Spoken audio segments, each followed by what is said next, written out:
Olá e sejam bem-vindos a mais um episódio do canal Dividendos. A análise fundamental de uma empresa para determinar o valor justo da mesma é uma prática comum entre os investidores, mas muitas vezes este é um processo demorado e aborrecido, assim que a alternativa passa por olhar para um par de métricas e extrapolar a análise de uma forma conveniente. Uma dessas métricas, e porventura a mais conhecida, é o rácio preço-benefício, ou Price to Earnings, e quase tudo gira à volta dela. As expectativas dos relatórios trimestrais, a evolução a longo prazo ou a comparação com empresas no mesmo setor. No entanto, existe uma métrica menos conhecida que é bem mais interessante a expor um valor justo para a ação de uma empresa. O PEG, ou Price to Earnings Growth, é um indicador que relaciona o preço-benefício de uma empresa com o seu crescimento. Esta é uma das métricas favoritas de Peter Lynch, ou não tivesse sido ele o mais famoso investidor a popularizar a mesma. Aliás, é um dos temas abordados no seu livro One Up on Wall Street. O crescimento é algo fundamental quando estamos a investir, afinal de contas, ninguém quer investir numa empresa que apresenta um declínio de benefícios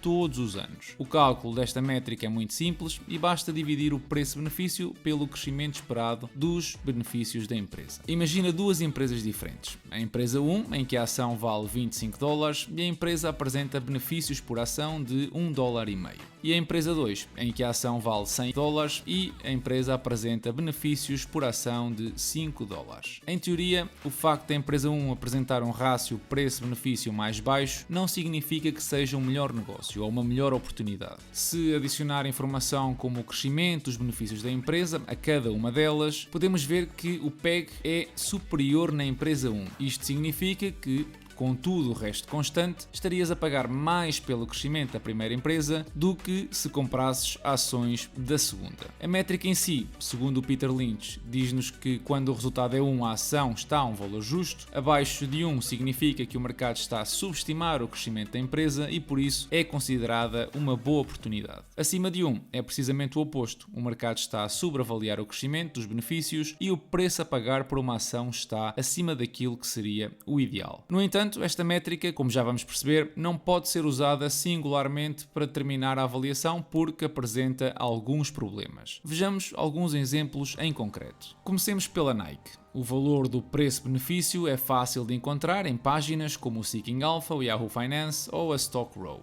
Já o crescimento esperado, podes usar as páginas como o Finviz ou a minha favorita, o Business Insider, para obter os crescimentos ou os benefícios por ação estimados. Usando o valor do crescimento esperado para o próximo ano de 23,36% e para um Price to Earnings de 28,71 vezes, o PEG dá-nos ligeiramente acima de 1. Pessoalmente, prefiro usar os dados do FactSet por ser reconhecidamente o mais assertivo, mas aí precisamos de calcular a taxa de crescimento, que é muito simples. Se aplicarmos a fórmula que vês na imagem e substituires os campos corretamente, obtens também um crescimento de 23,4%. Ora, o PEG resulta então em 1,22. Um preciosismo que muitas vezes pode não compensar o tempo que perdes. A fórmula dá-te mais liberdade para calcular crescimentos a anos futuros. Por exemplo, um crescimento a 4 anos, substituindo os valores na fórmula, o crescimento composto para os próximos 4 anos é 17,45%. Se na fórmula do PEG substituirmos novamente, então o PEG a 4 anos é de 1,6 vezes. Páginas como o Finviz ou o Yahoo já te dão este valor calculado a 5 anos, pelo que podes sempre usar esses como referência. Agora bem, parece que a empresa está sobreavaliada, afinal o PEG é superior a 1. Ao olhar para a concorrência, por exemplo a Adidas, esta tem um PEG inferior, o que confirma a minha teoria. E se comparar com todas as empresas do S&P 500 da indústria do consumo a retalho, o PEG da Nike é quase o dobro. Tentemos então com outra empresa de um setor diferente, a ExxonMobil, por exemplo. A petrolífera apresenta um PEG a 5 anos de 0,82 vezes, o que logo à partida parece ser uma boa oportunidade.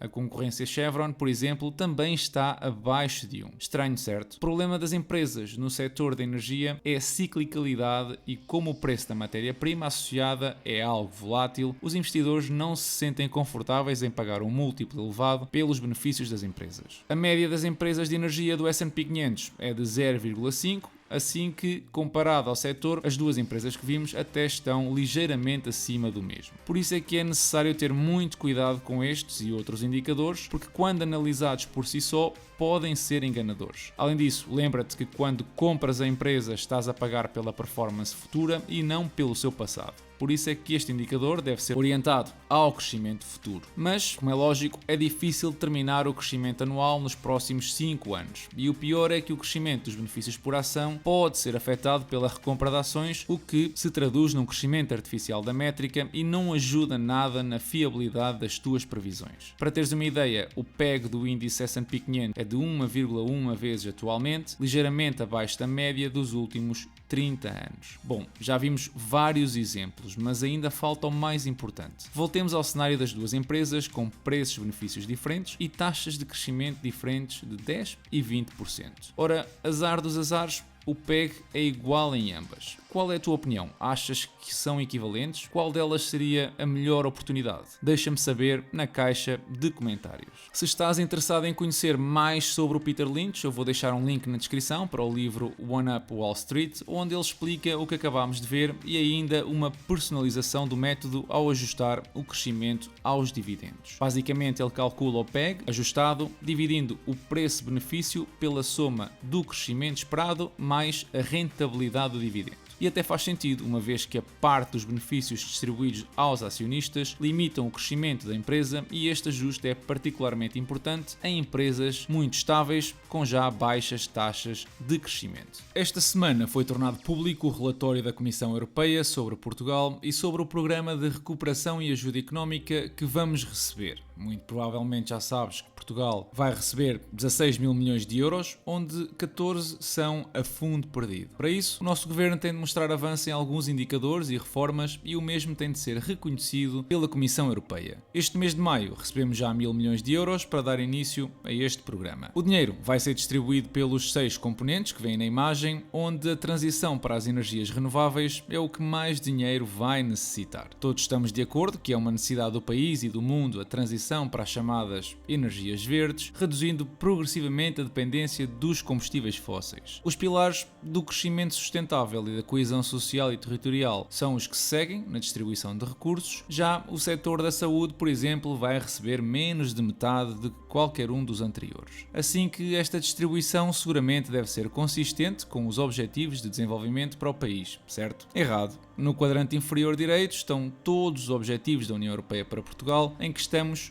pior que a média europeia. Mais perto do centro estão os pontos em que o nosso progresso ou melhoria foi zero ou perto disso nos últimos 5 anos. Saúde, bem-estar, comunidades sustentáveis, produção e consumo responsável, até poderíamos incluir as desigualdades sociais, mas o mais importante é a transição energética. Se calhar, como recebe a maior fatia, é seguramente porque estamos atrasados nos compromissos ou metas europeias para 2030. Só que não, a própria Comissão Europeia diz que a manter o caminho que levava até aqui, o nosso país ia não só atingir as metas, como superar as mesmas por larga escala. Assim que os mais de 6 mil milhões de euros destinam-se à reforma do sistema de transportes de Lisboa e Porto, bem como a investigação na área ou melhoria na rede de distribuição de energia. A mim, parece-me que parte desse capital poderia estar alocado aos contextos que mostrei anteriormente e que tantos problemas nos vão trazer nos próximos anos. O setor público, por exemplo, que não só está acima da média europeia, comparando as despesas com o produto interno bruto, está criticamente envelhecido e pouco qualificado, aplicando a mesma comparação. A atratividade do mesmo é algo que deveria ser trabalhado, que o digam os professores espalhados pelo país fora.